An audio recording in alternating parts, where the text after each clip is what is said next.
You know how many modern holidays are kind of in the place of pagan festivities which used to be held in that period? So for example, Christmas is around the winter solstice, spring equinox is around Easter. Now, this festivity that we're going to be talking about today, this pagan celebration, was held on the 15th of February, but it was substituted in Christian times by not the holiday which you are thinking.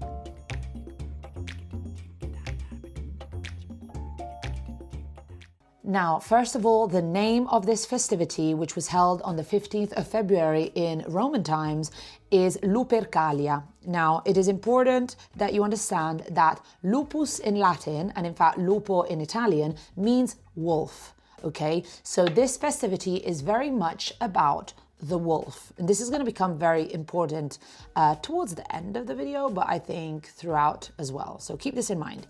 Now, how did this festivity work? What happened during this festivity?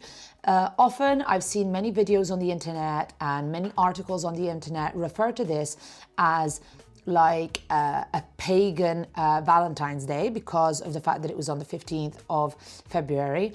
And the fact that it has a kind of sexual nature, I think, reinforces this idea in people's mind. But as we will see throughout the video, it really has nothing to do with the Valentine's Day that we have today. So what happened during this celebrations was that there was this fraternity called the Lupercali, and this fraternity, like literally their job was to celebrate this festivity, okay? Or at least the part of their job which concerned more the general public was this festivity. So the ritual would start in the Lupercale, which was this cave. It was a holy cave, very important for the Romans, because it was the cave that was believed to be where Romulus and Remus had been suckled by the wolf, okay? Romulus and Remus, for those of you who don't remember, are kind of like the mythical founders of Rome. So the two twins, which are, you know, fathered by Zeus, then they end up being abandoned, then suckled by a wolf, and then adopted by someone else. But, and by the way, the legend has it that they were suckled by a wolf, but many historians believe that it may have been another word for prostitute, because sex workers were, another way of calling them during the ancient Roman times was a lupa, a wolf, okay? So that it may have been saying that they had been adopted by a sex worker and then, you know, adopted by, you know, their following mother. So they had quite a few mothers in their time. So in this cave, supposedly was the place where these mythical founders of Rome had been suckled by the wolf, so it was very dear to the Roman people. And in fact, in 2007, it seems like the original place of this cave has been discovered, because it had been lost to us today, so maybe we know where it is today. The ritual would start in there, and the ritual that was not open to the general public consisted in the sacrifice of a goat and of a dog, unfortunately. I mean, it's sad for both the goat and the dog. And then two boys would be initiated, so there's very much frat vibes going on here.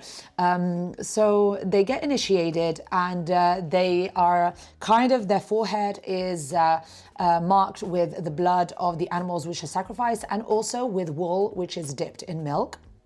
And then there's a feast, and then the hide of the goat is turned into whips. This is very important because the whip is the most important part of this celebration, and the members of this fraternity would then basically strip themselves and be just wearing a thong, and they would run around Rome with these whips, whipping women on their butt and on their hands.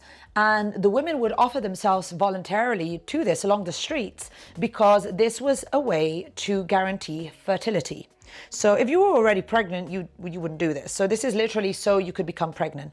The concept was that in their mind, the inability to get pregnant or the absence of fertility came from a kind of state of pollution, okay? So if you were impure, that's what would lead to you, for you to not be able to get pregnant. So this whip would cleanse you, would purify you of your state of, polluted whatever. It's always a woman's fault, right? So this would allow her then to get pregnant. And this is a time of the year in which we are also starting to think towards spring. And so this celebration was supposed to guarantee fertility of the women, but also fertility of the crops and of the agriculture and so forth.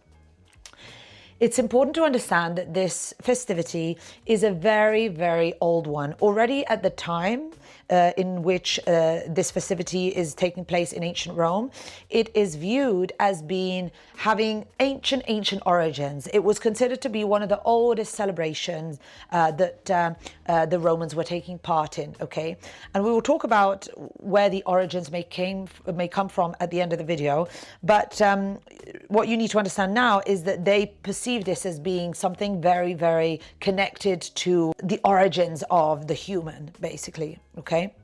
So this festivity was so important that it literally is the identifying festivity of February, okay? The word February comes from februm, which means to cleanse, or the cleanser, which was also the name of the whip. So the whip was the cleanser and it was the februm. Even the word fever, in Italian is febbre, comes from this word, because there was this idea that fever is something that your body goes through to cleanse itself, okay? And the sweating that you go through during fever cleanses your body, okay? Interesting fun fact is that this time of the year, so January and February, the winter, were considered to be kind of a time outside of time. How can I explain this better? So the 12-month calendar that we have today was started with Julius Caesar in like the 1st century BC. But before then, we had a 10-month calendar. And you can see that still in the names of the months today. Sorry, I'm supposed to be cooking. So, for example, January, February, not to be considered. The year would start in March.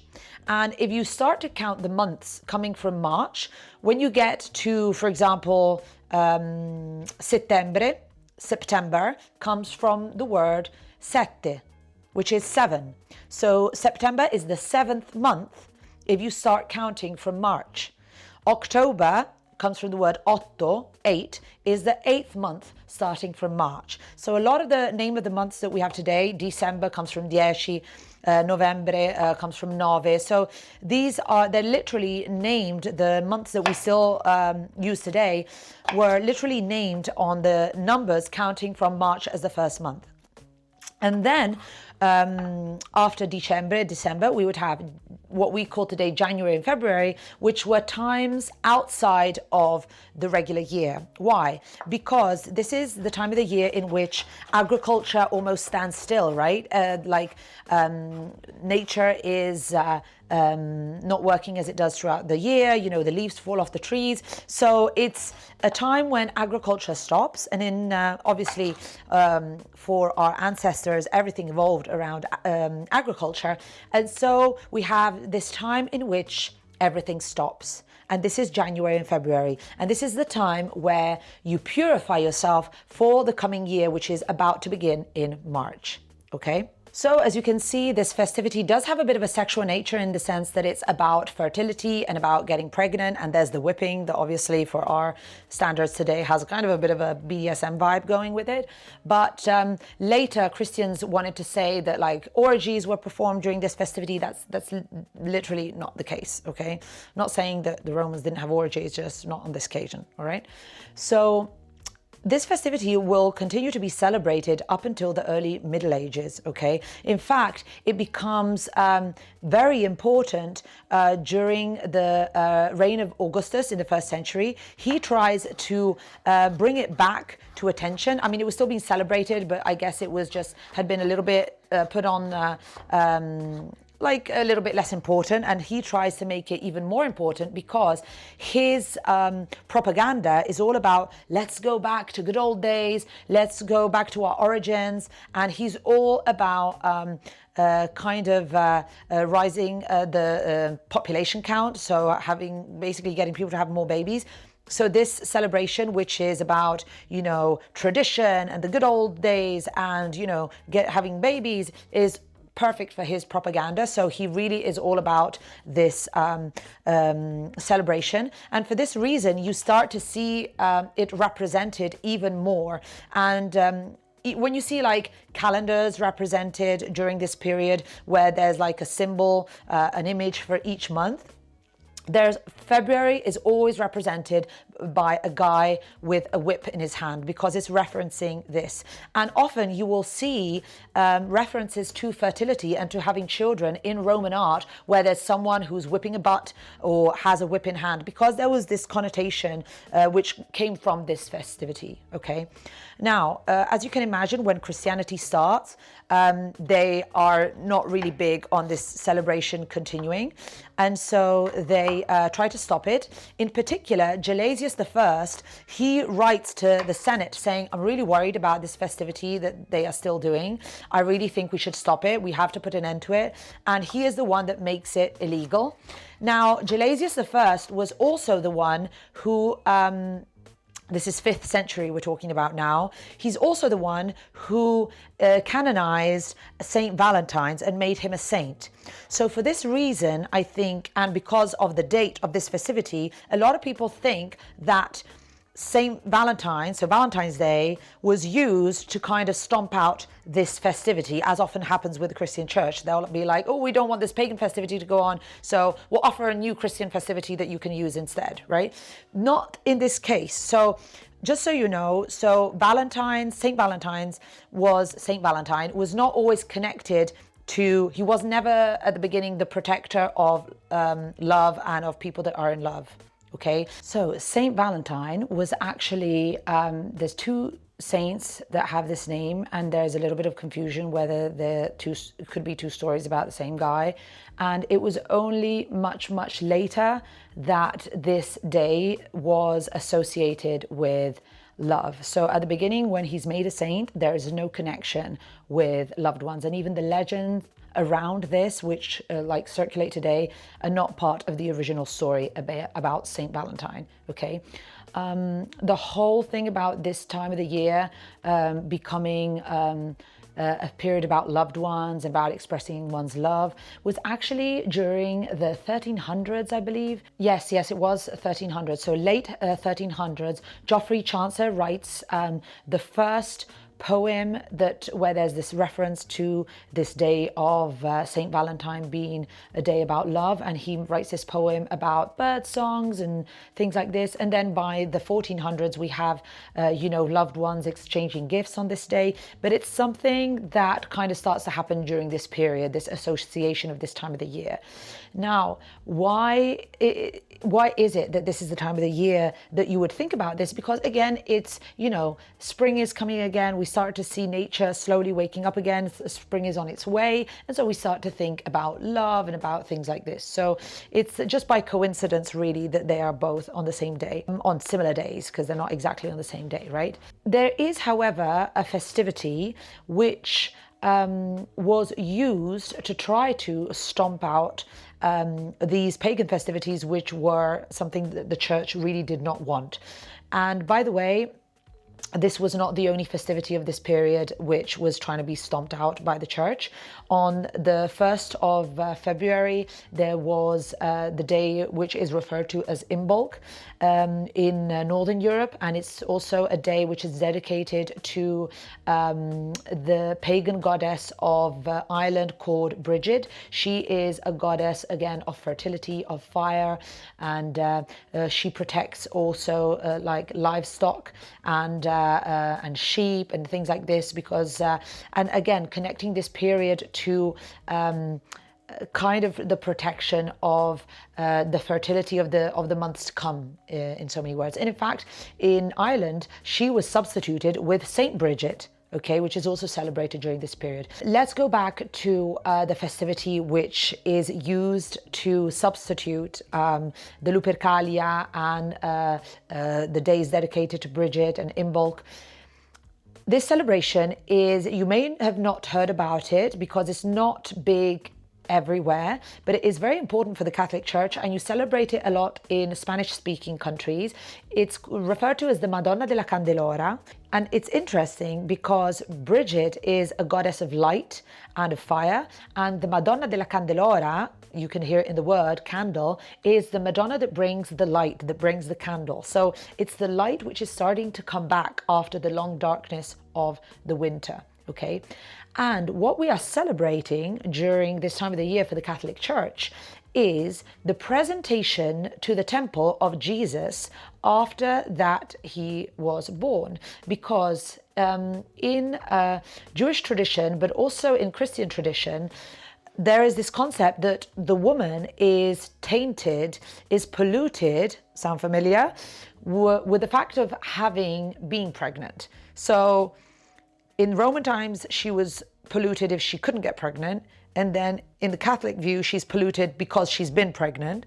And so when she presents the baby to the temple after like this amount of time, which is actually the standard time, which used to be used before she would come to the temple to present the baby. And it used to be the time which was used in between the birth of the baby and the baptism in olden days as well. Today we do the baptism a lot earlier.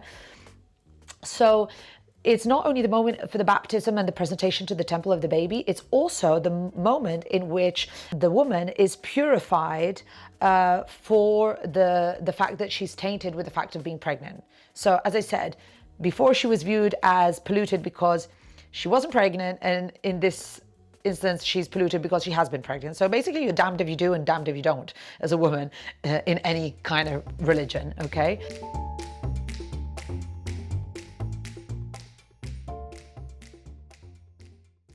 The concept of this being a moment of purification has continued since even pre-Roman times up until this day, just viewed in a slightly different way. It's always connected to purification. Imbolc is connected to purification, the LUPERCALIA were connected to purification, and so is the Madonna della Candelora today. Now, let's talk a little bit about the perceived origins of this festival and the connections, other connections that it has to this moment of the year, and how it's connected to the wolf. Okay, so this is a time of year in which food is scarce. This is a time of year where you start the winter with all the food that you've put aside throughout the spring, summer and autumn.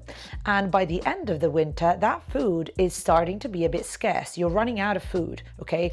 We'll talk about this also in another video on how this is connected to Carnival, but soon in this, like not right now, but in the not far from this date, is also when we usually start Lent, which is another form of purification, where you don't eat a lot of things. Basically, you don't eat things that come from animals. You don't eat meat, you don't eat butter. We talked about this also on another video about Lent.